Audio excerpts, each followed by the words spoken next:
আল্লাহ বলছেন আমি কোরআনকে যদি পর্বতের উপরে নাজিল করতাম পর্বতটা চূর্ণ বিচূর্ণ হয়ে যেত, কিন্তু না, আমি কোরআনকে তোমার কাছে দিয়েছি বান্দা হিমালয়ের চাইতেও তোমার কলবটা বড় দামি।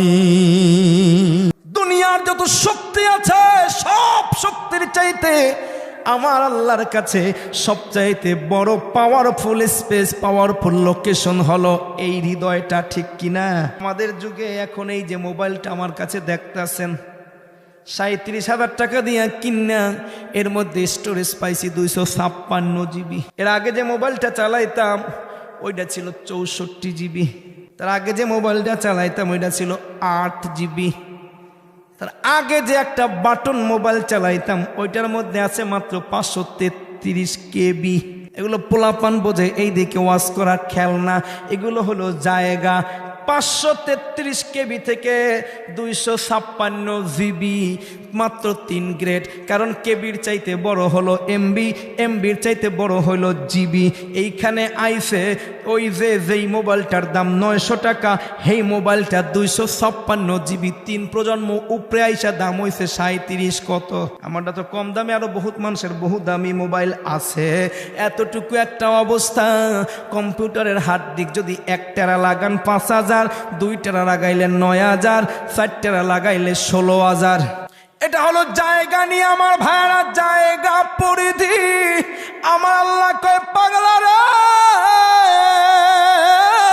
রাসূল আমার বলে আলা ইন্না ফিল জাসাদি মুদগাহ ইদা সালুহাত সালুহাল জাসাদু কুল্লুহু ওয়া ইদা ফাসাদাত ফাসাদাল জাসাদু কুল্লুহু আলা ওয়া হিয়াল কলব। রে পাগলা, প্রত্যেকটা মানুষের দেহের মধ্যে একটা গোশতের টুকরা আছে। এই গোশতের টুকরাটা সামান্য, কিন্তু এই গোশতের টুকরাটার কাম অসামান্য। এত জায়গা, এত জায়গা, এত জায়গা, এত স্পেস, 256 জিবি জায়গা কেনার জন্য তোমাকে বাবা ব্যবহার করা লাগছে 37,000 টাকা। 256 জিবি বইরা গেলে তখন কয় আর পারতাম না, নো স্পেস। কিন্তু আমার আল্লাহ তোমার ভিতরে যে কলবটা দিয়েছে, আমার আল্লাহ তোমার ভিতরে যে গোশতের টুকরাটা, যেই মেমোরি কার্ডটা বসাইয়া দিয়েছে, আমার আল্লাহ কয় পাগলা রে, পুরা মেমোরিটাই আনলিমিটেড। যত লোড দিবা ধরবে ধরবে ধরবে, কখনো না বলবে না, নো স্পেস বলবে না। রে যুবক ভাই, কখনো তোমার ফিরাইয়া দিবে না, পারবো না, নিতে পারবো না, জায়গা নাই। আগের কিছু ডিলিট করো, ফরম্যাট করো, এমন কোনো ইনফরমেশন দিবা না। প্রতিদিন প্রতিদিন 5 রাস্তা দিয়া, 5টা কেবল দিয়া তোমার দুনিয়ার যেই মোবাইল ফোন, এইখানে ইউএসবি কেবল ব্যবহার করা যায় মাত্র 1টা। ফুডা কয়টা? ফুডা বোঝো তো? আমাকে বরিশালের কথা, 2-1খান কওয়া লাগে, কওয়া লাগে না? তাহলে আবার জাত যাইব না। ছিদ্র কয়টা? লাইন হলো একটা। যা দেওয়ার তুমি দেবা এখান থেকে। কম্পিউটারে ছিদ্র থাকে সামনের দিকে দেখবা 3টা, ওই যে বক্সটার মধ্যে 3টা ছিদ্র থাকে।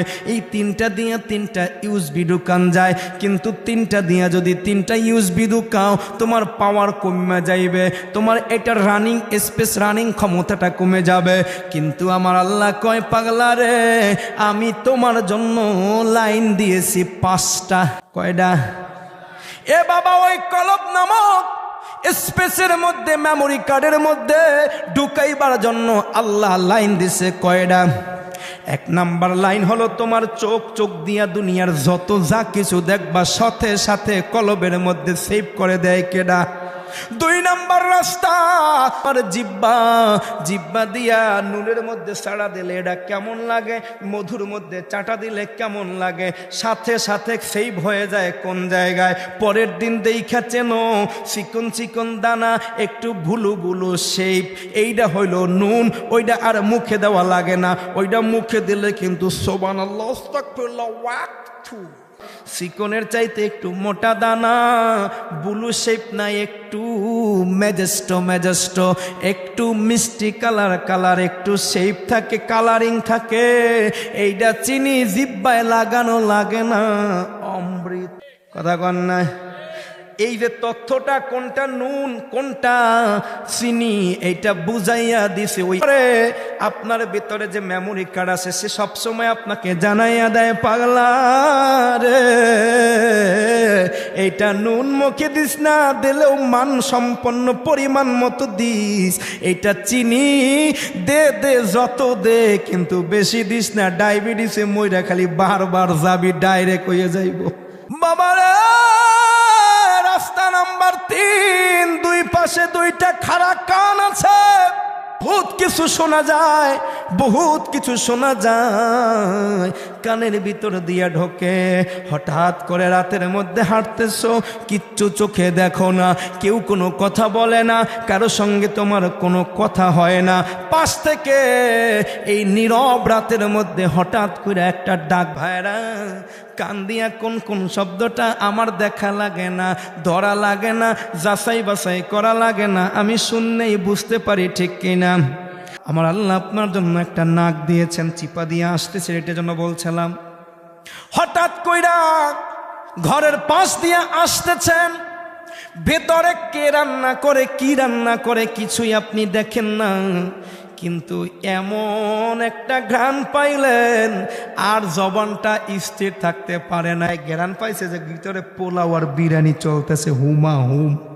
আপনি কিছু দেখলেন না, ধরলেন না, ছুঁইলেন না, খাইলেন না, টেস্ট করলেন না, কিন্তু বুঝলেন যে কি রান্না করছে, খবরটা পাঠাইছে কেডা, রাস্তা কোনটা।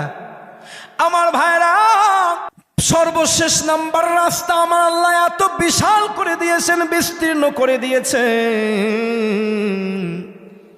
আপনার গোটা দেহের উপরে আল্লাহ রাস্তাটা বসাইয়া দিয়েছেন, যেটারে বলে ত্বক, অনুভূতি শক্তি। আপনার চামড়া, আপনার এই যে চামড়াটা আছে, বরফ ধরলে কয় ঠান্ডা, লোহা ধরলে কয় শক্ত, তুলা ধরলে কয় নরম, কাগজ ধরলে কয় পাতলা।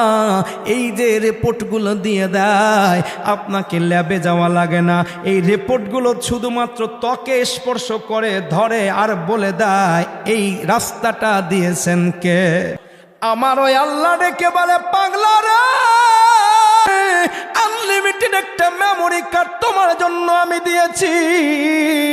এই মেমোরি কার্ডের একটা কোণার মধ্যে আমি আল্লাহরে বলিস না যে কোরআন আমি এতক্ষণ বলতেছি, পাহাড়ে দিলে পাহাড় গইলা যাইতো, এই কোরআনটারে ওই সিনার মধ্যে, ওই মেমোরির মধ্যে একটা কোনায় রাইখা দিস রে পাগলা। যদি রাখতে পারো, এই কোরআন হলো তোর অ্যান্টিভাইরাস। কম্পিউটারে আমরা 1000 টাকা খরচ করে 1 বছর 365 দিনের জন্য অ্যান্টিভাইরাস ক্যাসপারাসকে কিনি, ইসিকিউর কিনি, আছে কিনা কন রে বাবা রে। তোর যে বিরাট বড় একটা আনলিমিটেড মেমোরি কার্ড আমি আল্লাহ দিয়েছি, 5 রাস্তা দিয়ে কত কিছুই না ঢোকে, কখনো গান ঢোকে, কখনো বাজনা ঢোকে, কখনো জিব্বা দিয়ে সুদ ঘুষ ঢোকে। কি এর মজা 3 গুণ বেশি, বেশি কিনা বলেন? বেশি না হইলে কি আমার দেশের পুলিশেরা রাস্তায় ট্রাক ধরে 10 টাকা ঘুষ নিত? মজা, 10 টাকা তো ভিক্ষুকেও আর নেয় না, কিন্তু হেরা কি লাগে, মজা না পাইলে কি কেউ নেয়? মজা পায় দেখা নেয়। কত কিছুই তোমার ভিতরে ঢুকছে বাবালা রে। হালালটা যেভাবে তোমাকে সবল করে, হারামটা যেভাবে তোমাকে ক্ষতি করে দেয়। আমার আল্লাহ কয়, পাগলা রে, আমার কোরআনটারে অ্যান্টিভাইরাস বানাইয়া মেমোরিতে আপলোড দিয়া রাখ, মেমোরিতে ইনস্টল কইরা রাখ। এই কোরআন তোরে কোনো দিন বিপথগামী করবে না। দালিকাল কিতাবু লা রাইবা ফীহি হুদাল লিল মুত্তাকিন।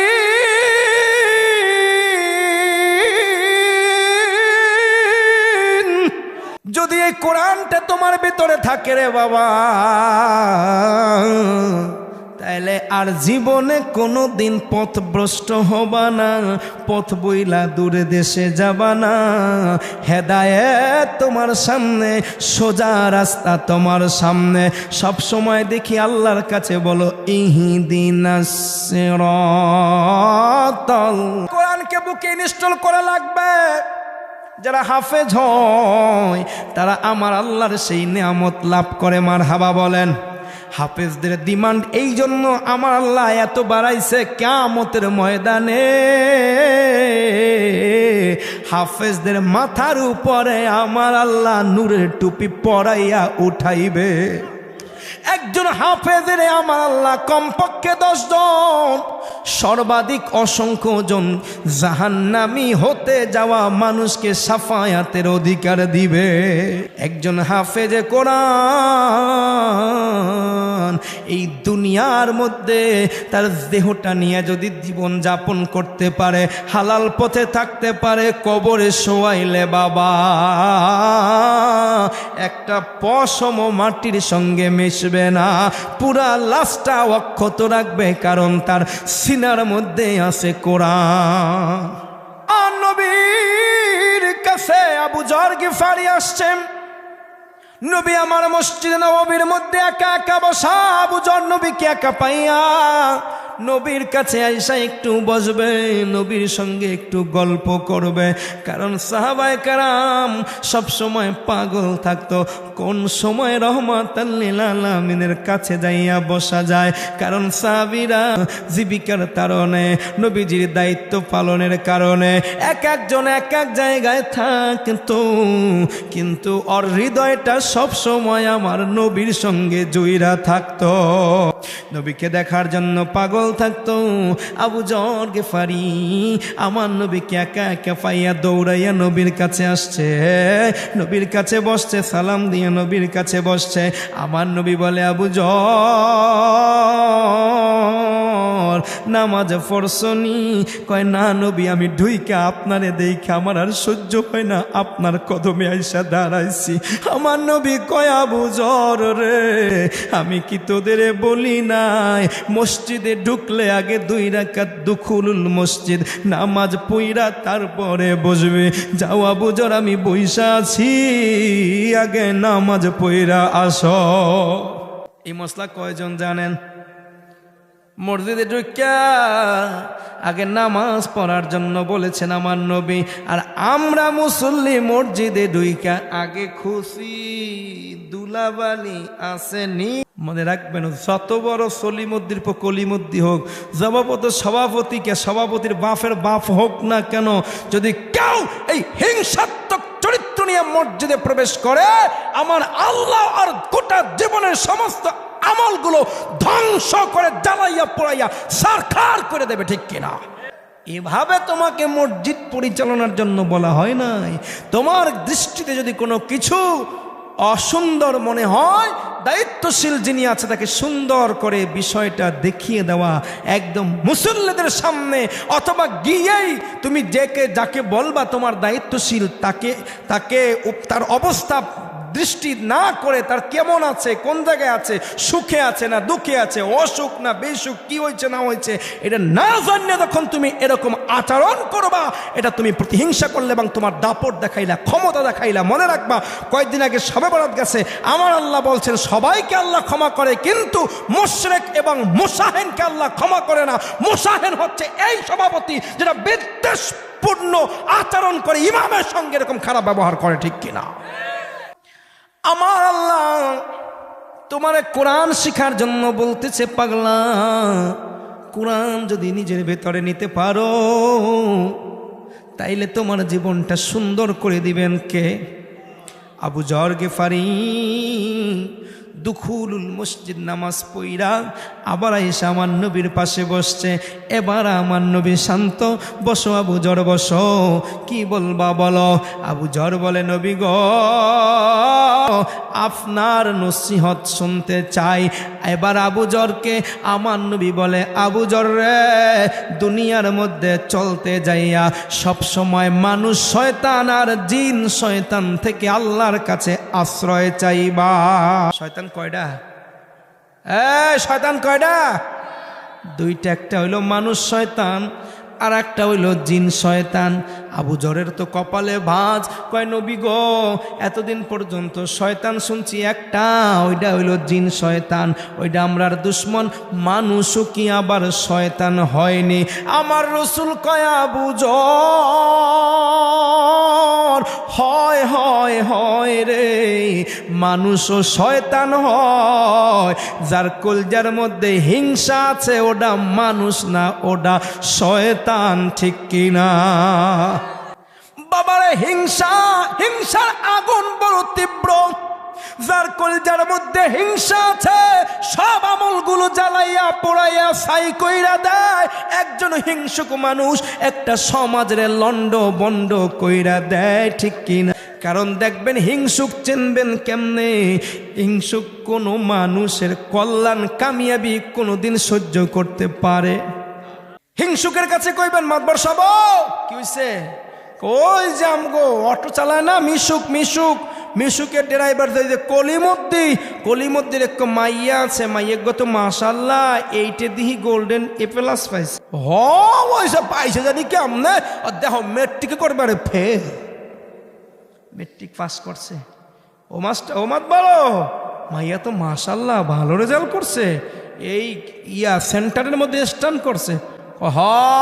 হইছে কি পড়াশোনা করে জানি না, বর্তমানে যে নকলের যে চাপ, নকল করিয়া পাশ করছে, চোরসা চোর আছে না, নকল করার বুদ্ধি আছে। আর দেখবা যে ইন্টারে শেষ, ওই ইন্টারে দিয়ে ফেলাস পাইছে। চাকরি পাইয়ে লোক, চাকরি এত সহজ না।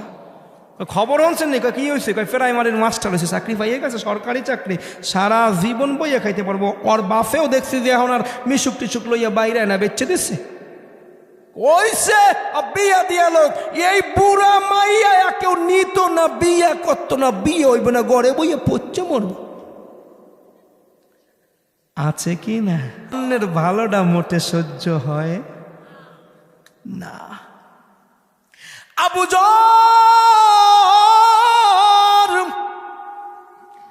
এই হিংসুকদের সঙ্গে তর্ক বাড়াবি না, হিংসুকদের সামনে পড়বি না, হিংসুকদের সঙ্গে সম্পর্ক রাখবি না, হিংসুকদের পাশে বৈশা খানা খাবি না, হিংসুকদের সঙ্গে এক টেবিলে চায়ের দোকানে বইয়া চা খাবি না। যে কোনো মুহূর্তে তুই বিপদে বাইজ্জা যাইতে পারো, তর্ক বাইজ্জা যাইতে পারে, ঝামেলা হইয়া যাইতে পারে। শয়তানরে যেমন কইরা বয় পাও রে আবু জর, হিংসুক থেকেও সব সময় পালাইয়া পালাইয়া বেড়াবি। ও আমার চাচার বাসি, ও যুবকেরা, হলুদ জামা পইরা তোরা এই মাহফিলটার আয়োজন করছো, বন্ধু বাছাই করার সময় গরিবেরে বুকে টাইনা নিবি, শিক্ষিতরে বুকে টাইনা নিবি, মূর্খরে বুকে টাইনা নিবি, হিংসুকরে কোনোদিন বন্ধু বানাবি না। বন্ধু বানাইলে গোটা সমাজ ব্যবস্থাটাই জয়লা পইরা ছাই হইয়া যাবে। আমার নবী বলে, আবু জর বলে, নবী গো আমি আপনার কাছে কিছু জানতে চাই। কয় আবু জর বলো। ও নবী আমাকে একটু নামাজ সম্পর্কে বলেন। কি সম্পর্কে? নামাজ সম্পর্কে বলেন। নবী আমার বলতেছে, আবু জর একজন মানুষের জন্য নামাজ তো কতই না উত্তম, কারণ নামাজে জান্নাত পাওয়া যায়, নামাজে আমার খোদার সঙ্গে মেরাজ হয়ে যায়। আবু জর জীবনে কম হোক আর বেশি হোক নামাজের সঙ্গে লাগিয়া থাকো। কেউ ফরজ পড়বে আর কেউ নফল পড়বে, কিন্তু বাবা কখনো নামাজ পড়বেন না এমনটা হইও না। নফল পড়লে তো ভালো, নাইলে ফরজটা পড়ো, নামাজ পড়ো না, বেনামাজি হইও না, কারণ নামাজ তোমার জন্য উত্তম, নামাজ তোমার জন্য কল্যাণকর। নবী গো আমার একটু রোজা সম্পর্কে বলেন, এই তো আর 10 দিন পরে নবী রোজা আসতেছে, আমি কি করব? আমার নবী বলে, আবু যর, রোজা হলো তোমার জন্য আমার আল্লাহর কাছে এক্সট্রা একটা সেভিংস, এক্সট্রা একটা সঞ্চয়, আমার আল্লাহর কাছে তোমার জন্য অতিরিক্ত হিসাবে রোজাটা পরিগণিত হবে। এই রোজার মাধ্যমে তুমি তোমার বিপদ থেকে উদ্ধার পাইবা। নবী গো, নবী গো, যাকাত সম্পর্কে বলেন। নবী আমার বলেন, আবু যর, যাকাত হলো তোমার জন্য অল্পের বিনিময়ে অনেক, যাকাত দিবা অল্প, বিনিময় পাইবা অনেক। আবু যর, দুস্থ গরিব যেখানে পাইবা কিছু না কিছু দান করবা। আবু যর জানোনি সবচাইতে সাহসী কে? সাহসী হলো সেই বান্দা যার সামর্থ্য কম, মানি ব্যাগে পয়সা কম, কিন্তু দানের সময় টাকাটা দেয় বড়। মানি ব্যাগে টাকা আছে 700, দানে দিয়ে দেশে 500। যার সামর্থ্য কম, হাতে টাকা কম, হাতে ক্যাশ কম, কিন্তু দানের সময় যে বড় একটা অঙ্ক দিয়ে দেয়, এই লোকটা হলো সৎ সাহসী, এই লোকটা হলো বড় সাহসী। আর কি বলবা? কই নবী গো আমার কোরআন সম্পর্কে বলে। আমার নবী বলে, আবু যর, কোরআন সম্পর্কে জানতে চাও? আবু যর রে, কোরআন হলো তোমার জীবনের বাউন্ডারি, জীবনের প্রোটেকশন।